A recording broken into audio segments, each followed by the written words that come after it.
Welcome to the Charleston Marketing Podcast, brought to you by the Charleston AMA and broadcasting from our friends at Charleston Media Solutions Studios. Thanks to our awesome sponsors at CMS, we get to chat with the cool folks making waves in Charleston. From business and art to hospitality and tech, these movers and shakers choose to call the Lowcountry home. They live here, work here, and make a difference here. So what's their story? Let's find out together. Hello, and welcome to the Charleston Marketing Podcast, powered by the Charleston American Marketing Association. We are recording live in the Charleston Media Solutions Studio, big supporters of CAMA. We need to send a big thank you to our podcast sponsor, SCRA. Let's not forget the talented Jerry Feelsgood with the beats at the front and end of the show. Thanks to all of our supporters. What's up, my friends? Stephanie Barrow here, founder of Stephanie Barrow Consulting, a digital marketing strategy agency based here in Charleston, and one of your CAMA past presidents.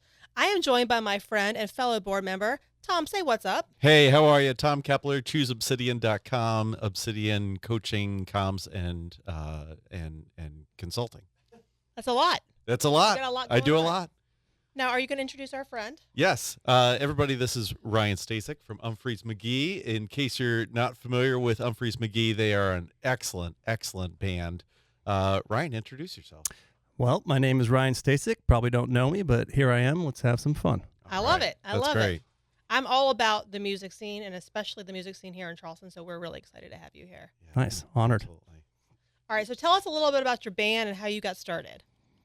Okay, my current band, Umphrey's McGee, is 27 years old. So we started at the University of Notre Dame back in the 90s. Okay. And, you know, we took a chance. It was not my major. I don't think it was anybody's major, maybe our keyboard player. And when we moved to Chicago, since everybody was kind of from the Midwest, that's where we really cut our teeth. And we said, hey, let's give this a shot. Nobody got a real job, and we went for it, and this is our job. So have you always been musically inclined, or is this like something that's in your blood? You know, I started piano when I was 5. Okay. My mom made me some sort of deal where she said if I could learn Fury Lease, she would buy a baby grand piano. Ooh. I secretly think she wanted to buy that piece of furniture anyway. But it was awesome. I did learn it. I had a great teacher. I've had many great piano teachers, and I still have that piano. My kids are learning on it. It's made all the trips everywhere I've lived and into our new home that we just moved into in March. Oh, well, congrats on the new So home. yeah, piano. Moved on to guitar because it's hard to pick up girls with an upright piano. Takes a long time to wheel that to the bar. No, so in high school I got into guitar and a lot of punk rock kind of stuff. Long story short, went to Notre Dame. I met Brendan Bayless, our guitarist and guitarist and singer, and he had a banjo and long hair. And I was like, dude, here's my Les Paul. I'll go buy a bass. That is and, fun. And that's kind of how it started. That is awesome. And so, you know, a lot of people might ask the question, why is the bassist from a band on a marketing podcast? That's a good question. I think, you know, in prepping for this, so much of music is marketing. You're It is. building a community. You are, getting the word out about the band and building a following that sustains over time. You know, when I think about marketing, I think about so much of like, not just who you're for, but what you leave out. And I'm interested to hear from you, who's Umphrey's McGee for, and who's Umphrey's McGee not a good fit for? That is a great question. Starting off with marketing and something unique to Umphrey's McGee. When we first started, marketing actually was one of my majors Excellent. Awesome. at Notre Dame. What else? Japanese. Oh, of Wow. course. Yeah. Of course. Yeah, I'm sure we'll come back to that. Okay. But so Umphrey's started, and back in the 90s, it was still about getting a record deal. And that was kind of the way you thought you would climb to the top. And we weren't, you know, we were in this jam band culture, so we weren't writing a lot of pop hits. I don't know if we've ever written a hit to this day. But slowly we realized that being under the umbrella of a record label and kind of being at the bottom of a totem pole, we decided, screw it, we're going to do everything ourselves. So eventually, over this 27 years, we do our own record label. we do everything. We have a booking agent, Nice. but everything else is the band and the management and the people that we hire. And do you write all of your own music? Yes, we do. Okay. Yeah. So But the marketing part was instead of paying people to do things for us, it's a lot more work, but it's much more rewarding for us to do it ourselves. And then we had to figure out how this works for us. How does it fit? And it started out in the early days of walking around with flyers, being like, "Hey, we're at the pub, trying to make beer money. Here you go." And then finally, as technology and everything else, we got a little more advanced with that as well. So in the beginning, it was for everybody. We were just trying to play music for who would listen to it. As we've aged and matured, I'd like to think that our music has become a little more honest or storytelling. Now that a lot of us are fathers, we write about our relationships with our kids. A lot of us are married. We write about those relationships. Some of us are divorced. We write a lot about those relationships. We know those make for some good songs. Yes, they do. But who we're not for, which I've thought about, we are not for someone who wants to come for a predictable 3-minute song that that's going to be auto-tuned and perfect and precise. We're looking for someone who's excited for an adventure, where the improvisation is going to take them to places that we didn't expect, that they didn't expect, and a lot of left turns. And I think finding a point between precision and chaos is some of our favorite stuff. Like, we love Frank Zappa. We love to take a hard left, but we love Bill Frisell and Miles Davis. Nice. We love bluegrass. We love dub reggae and Bill Laswell. And I think having 6 guys that come from insanely different backgrounds musically, having the respect to listen to each other, has allowed us to keep the sanity of saying we can almost touch on every genre of music. Right. Maybe all in one show. So when you're sitting down to make a new album, since all of you are blending these different styles of music and different creativity, like, what is your process like? Well, that process has significantly changed over decades. In the beginning, you're just writing because you don't have anything. So all the material is going to make it. For us, the last record we put out, Blueprints, is very unique. We'll probably touch on that in a little bit. We've made records before where in the early years, you're like, we got to prove ourselves. Right. Look at my chops. Look what we can do. Let's be an odd meter. Let's make it weird just to be weird. The intention was a lot. It was just different when we were younger. And then during other studio records, we were like, this one's going to tell a story. It's going to be more singer-songwriter oriented. And then we've done others where we made a whole mashup record where for Halloween, kind of what DJs do, we were doing as a live band. We were taking songs, including our original songs, and mashing them up by tempo, by key. It's a lot longer than it sounds. But we put a whole record out called Zonky, which you can find on all streaming services. Okay. It's kind of the water cooler talk for all ages, because a lot of, Fleetwood Mac, Michael Jackson, Beastie Boys, Rage Against the Machine, Pink Floyd, Led Zeppelin. You get a lot of bands that people are familiar with. Right. And you listen to, and it's it's something we're pretty proud of. It was a one-off. I don't see us ever making a record like that again. We have a record, Mantis, which was like our prog rock record. We're going to be like Genesis and Gentle Giant. Oh, so you go into the studio. You're just bringing out all the greats. Like, our mindset, what we're listening to, that totally influences you. Right. Even the recording process, going in and playing in a room together and allowing the mistakes to stay, is something I don't think a lot of bands, especially pop bands, you fix everything in post now, really do. And I love listening to old records where you hear the room and you hear the mistakes and they stay, and you're like, no, that was real. It sounds human.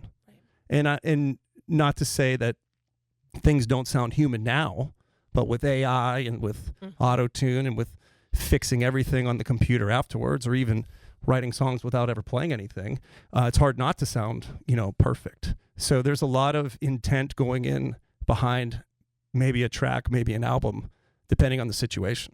Sure. Now, where are you doing most of your recording? So COVID was very interesting because everything was shut down. Right. So I actually recorded all of my parts for 5 records during COVID it sounds weird, but it was one of my favorite times of my life was COVID. I was locked down with my kids, just surfing and writing records all day. But I do mine at home. We record a lot in Chicago. We record in Nashville. We have recorded all over the country when we can. But back then when we were doing this, everything was, we'd get everybody in the room and really try to get drums. Yeah. Drums is always first. And then by the amount of drum takes we were taking, I usually got my bass parts done. So drums and bass were always first. But that has kind of changed now that people can record from home and make it sound good. I'm just imagining you and your crew like in Berry Hill, Tennessee, like at a recording studio, just jamming out and then going out for beers after and coming back and jamming out some more. So again, that over 27 years, that's changed a lot too. Well, our second record, we camped out at our friend's barn for 2 weeks. I didn't shower for 2 weeks, slept under the sound room board, and we recorded from the minute we woke up to the minute we went to bed. So, but we were in our 20s. It was just a different experience, you know. We like it to be a little bougier now. No, and to go home to a nice bed, Yeah. nice meal. Ryan, I want to talk about the new album. Sure. Let's do it. I've been listening to it on repeat all week. You talked a lot about the grassroots nature of Umphrey's McGee and how it started and how you got your start.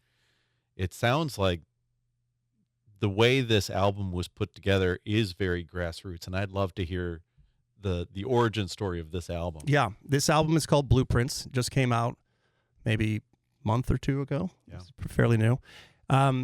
So for this concept, I have to go back a little further.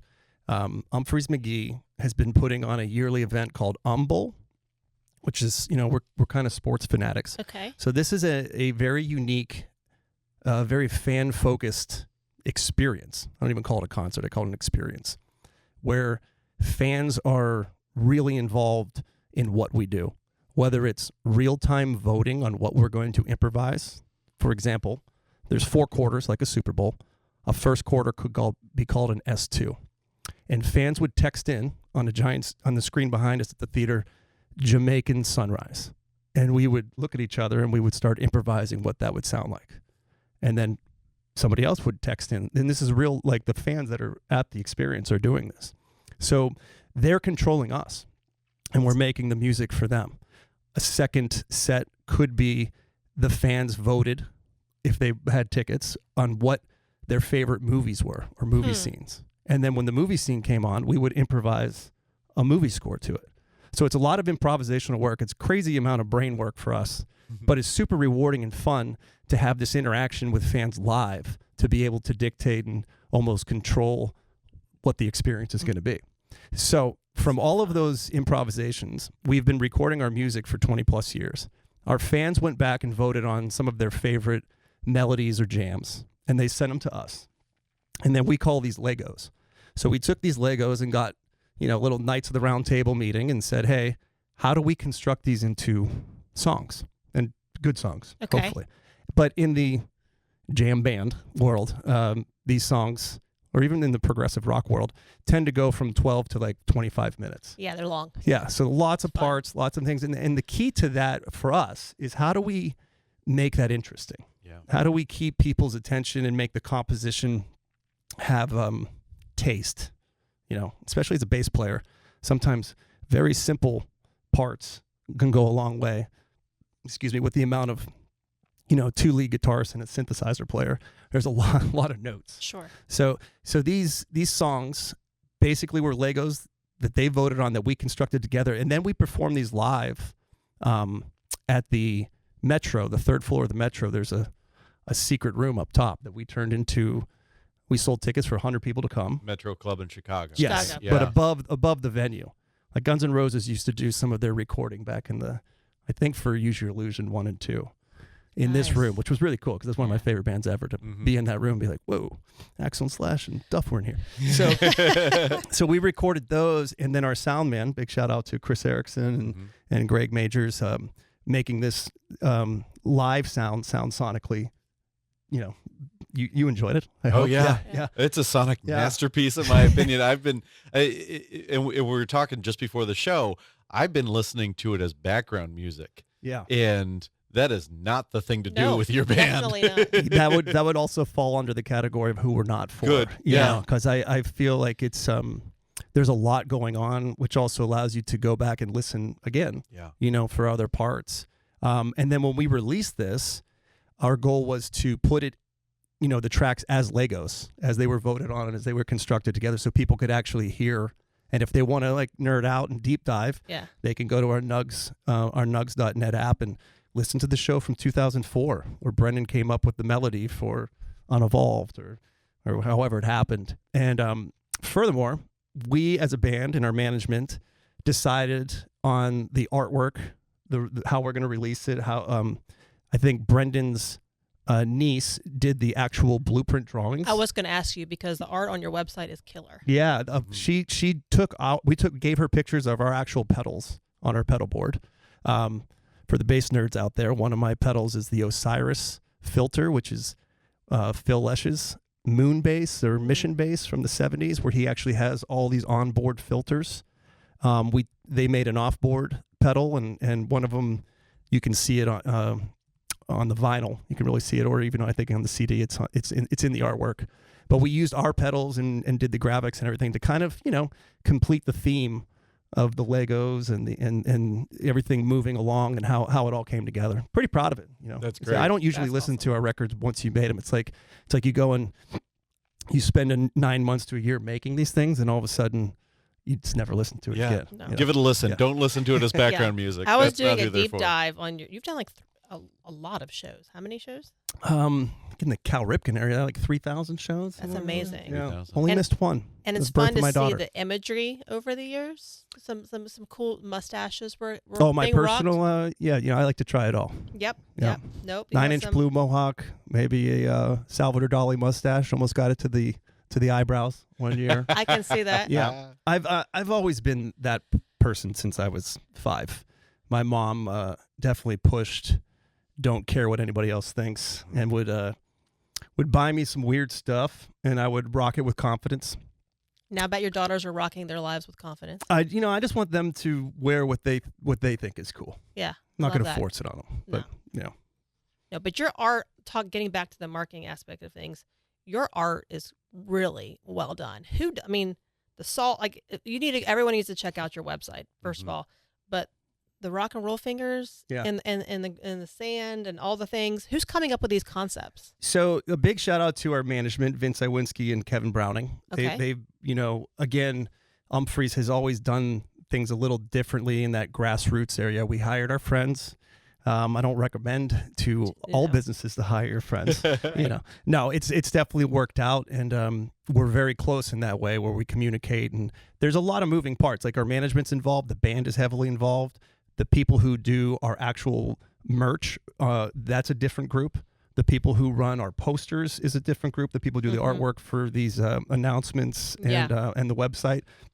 There's probably too many to mention specifically here, but it's a good core group of people and we throw all the ideas around to the band, and everybody's respectful of our input, and I'm glad you like the end result. Oh, it's fun. Yeah. It's really, really fun. So you do a lot of Chicago shows, looks like. Well, that's where we cut our. We're Notre Dame guys. But when it was like, hey, are we going to get real jobs? Chicago. We all moved to Chicago in 2000. Some of the guys still live there. I lived there for 12 years until my wife and I were pregnant with Amelia, and then that's when we were like, we are hibernating in a high rise and it's cold. I think it's time to go to South Carolina. So what do you think about living in Charleston, being a musician? I love it. I love everything about living in Charleston. The size of the town, the food, the people, the beach, the weather, the airport. But the music scene is one of my favorite. Starting Doom Flamingo was a band of all Charleston natives. Just being, living here for a while and not really having a lot of friends because I was a new dad. I just moved. I knew my family was here. There isn't a lot of time to go out and meet people. And then once we started Doom Flamingo, I was able to go out and see, the scene. And I love how integrated and friendly it is, from the hip hop to gospel to jazz to funk to rock. Like everybody's so cool and encouraging. Yeah. You don't get I don't care. I'll say it. You don't get a Boston vibe. No offense to the Massachusetts. I was there for 26 years. I know exactly what you're talking you know what about. I mean. It's very encouraging and friendly, and not that not that people in Boston are mean, No. but it's, Right. it's just a different. It's just a a different vibe, though. Yeah. I went to the album release party for Mechanical River last week. I don't know if you've heard any of their stuff, but just incredible. And cobbling together of people who have known each other and been in this music scene for 25, 26 years.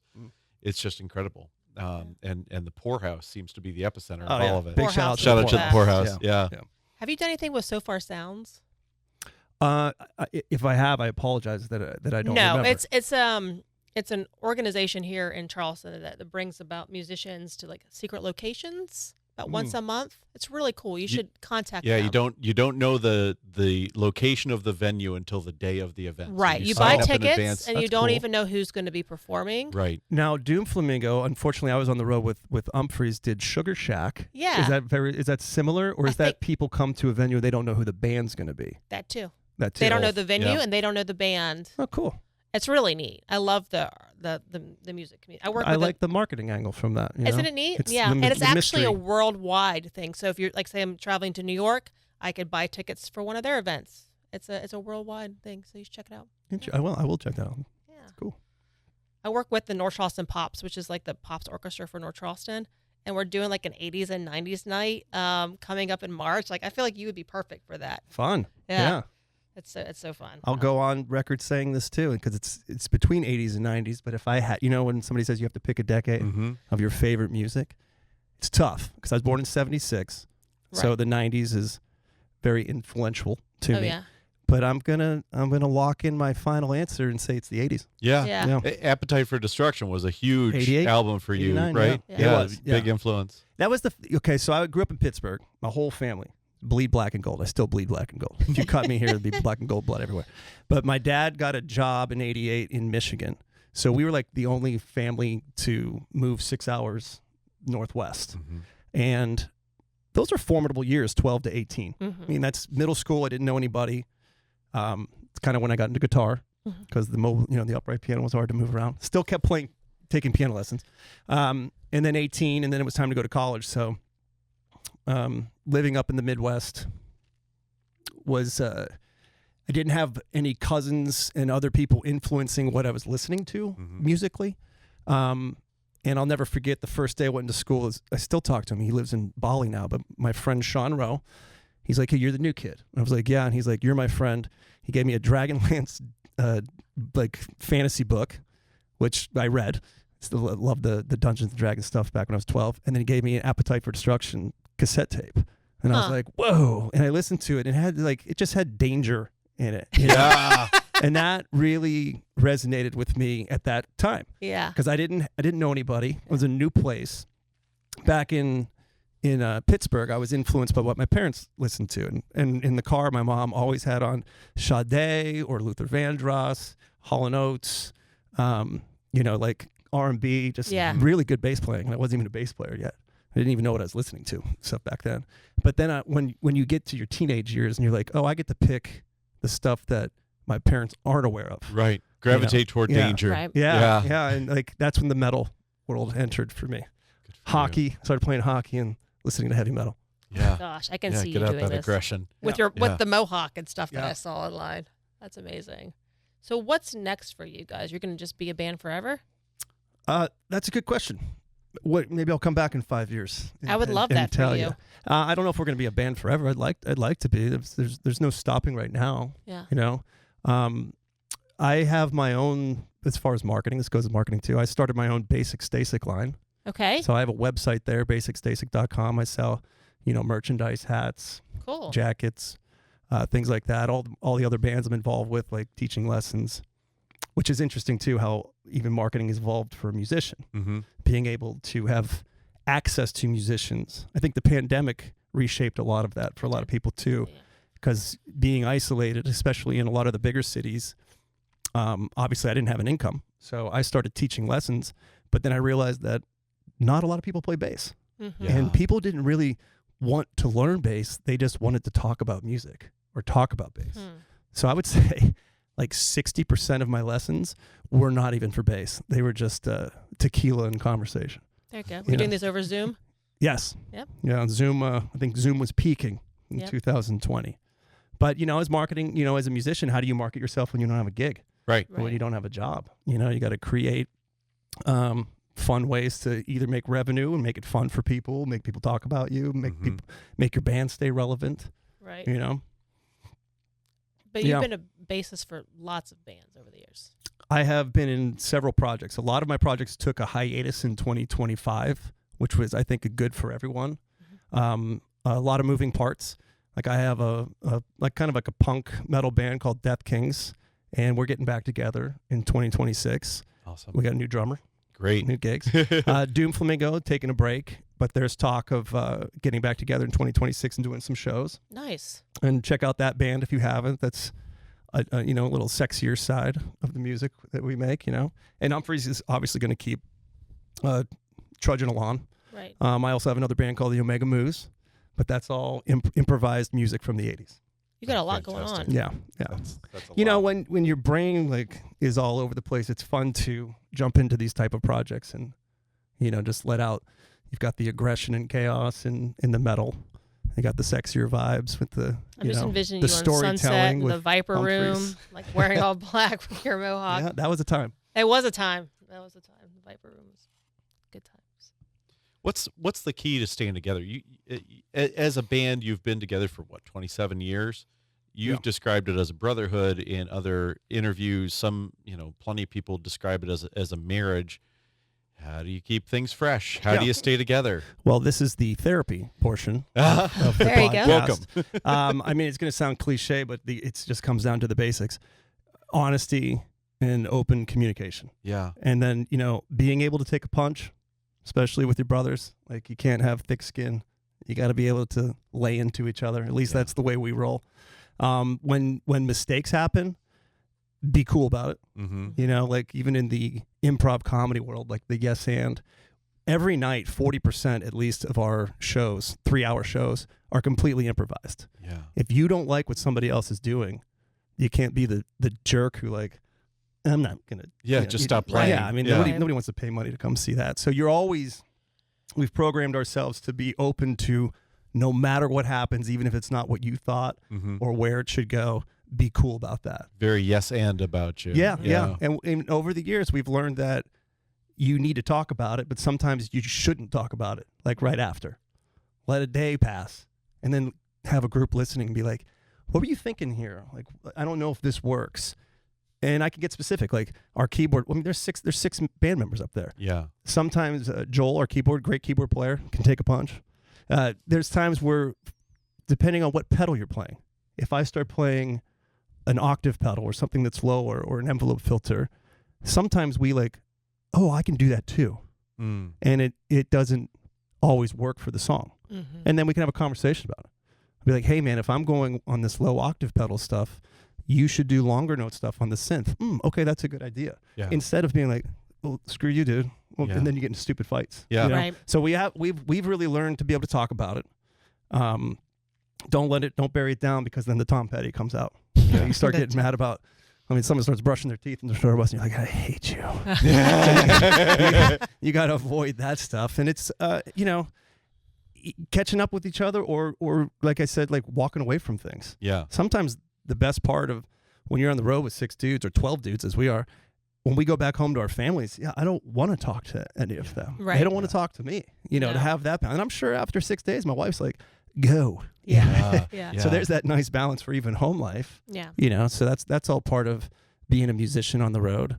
But if you're not honest and if you don't like truly respect each other, I don't think it's ever really going to work long, because it becomes kind of work. Sure. And if you're improvising, that music's never really going to be pure. Yeah. Right. Yeah. At least, no, it's just not going to be pure at the level you're trying to present it to. It seems like authenticity is intrinsic to the Umphrey's McGee brand, right? And so, have you ever had a moment where you've had to call out a band member to say, it seems like you're making this for other people, not for yourself or not for us? Oh, yes. I'm sure you could ask me any question. We've had all happen. Sure. For everything. Right. I think there's, it's interesting. I've thought about this back in the 90s. Would it be cool to meet the guys you thought were rock stars? Like, or would that have ruined it? probably ruined it for You me. probably ruined it. Yeah. So absolutely. we've thought about that a lot. We're not rock stars in any way. We're just like we're just jamming musicians, you know. But we've thought that having a certain connectivity with our fans is the answer, Right. and is cool.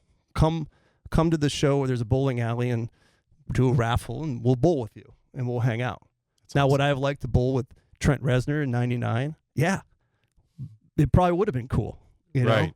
maybe if I did it with Maynard, maybe from Tool, maybe he would have been weird, Yeah. and then I wouldn't have liked it. So I don't know. There's these levels of like, should you have connectivity? What's too much? So to your question, some people are on Twitter, and people are asking, "Oh, do this, do this, do this," and then it becomes, are you doing what you want to do, what Right. the band wants to do? Mhm. Or are you just saying, oh, it's a guy's birthday, it's this guy, it's this guy. Now the Yeah. whole set is favors.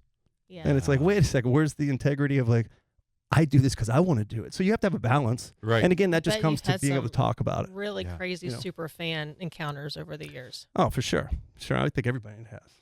Yeah. Yeah. I used to be in PR, and some of the stuff that I would have to hear people deal with as musicians was off the charts. Do you want to share one of those stories? I would love to hear one. Crazy fan stories. Just like, obsessive, wild people. I mean, I can't go into the details of. I mean, we've had stalkers that. Yeah. There's been restraining orders and What- weird yikes. stuff like that. People parked out people's houses. Oh, Like, no. Weird stuff.